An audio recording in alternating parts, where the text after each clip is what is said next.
And I am an engineer by education, but an inventor by avocation. And I think perhaps that explains why this particular field of renewable energy, which we'll be talking about for the next 4 sessions, interests me a lot.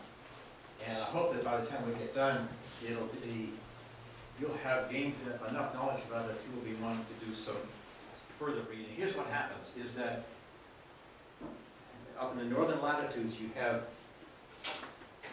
tundra, you have permafrost, which is basically, you'll have a surface layer of a foot or two up in northern Canada that is frozen and melts in the summertime, frozen melts. But below that is an area that's always frozen.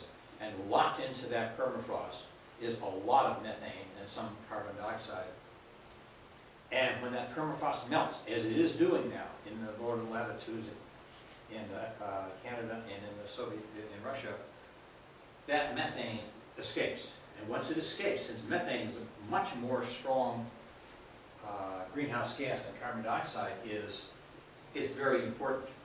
And the amount of methane stored in permafrost and deep in the ocean is really scary. And that's why people are so worried about the sciences, the climate scientists are so worried about the methane escaping from permafrost and from deep ocean. And there is something called clathrate, which is deep in the ocean.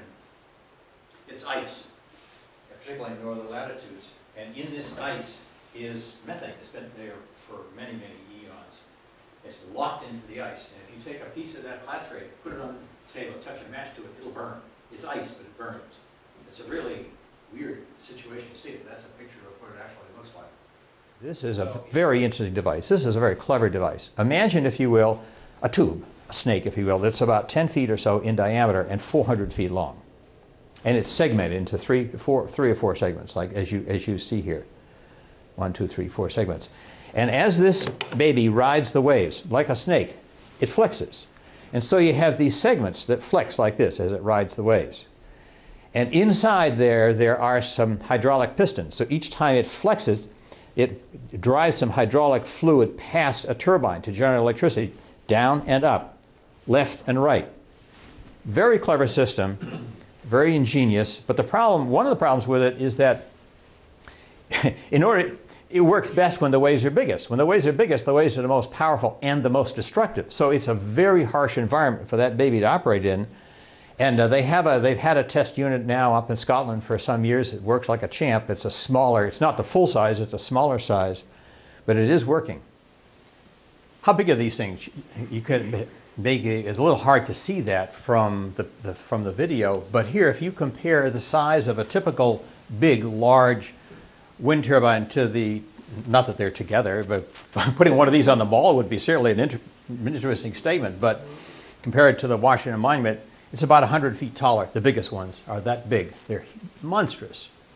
But also, they're big for several reasons, one of which is the bigger the blades are, the bigger cone or bigger cylinder of air that you're intercepting, increases the power.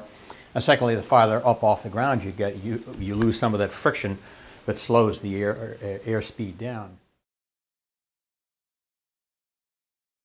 With any, like a home turbine, wind turbine? Oh yes, you can buy them. You go on the internet now, yeah, you can buy it. 10 kilowatt turbine, there's a whole bunch of them. Now, yeah. Their towers are ugly, Oh, are they? for sure, yeah. They're usually metal structures and so on.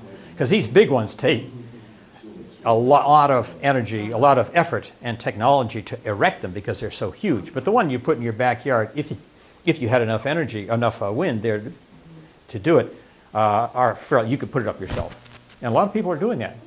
Not around here, but out in the Midwest where you get more consistent winds. I want to do it. Yes?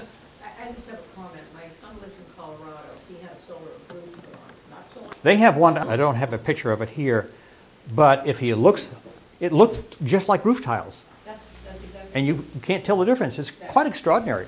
Yeah. But they're, again, in 10 years, it'll be much less expensive, but right now you can't afford it. I think that's all. You said one of the plants in New Jersey was saving $450,000 a year. What part of that is subsidy? None. None. Oh, I'm sorry. They did get an installation subsidy from the state of New Jersey. made it more attractive to install. But once it's installed, it runs on its own. There's nothing further from the state in terms, The source was subsidized. the installation was, yes. No, the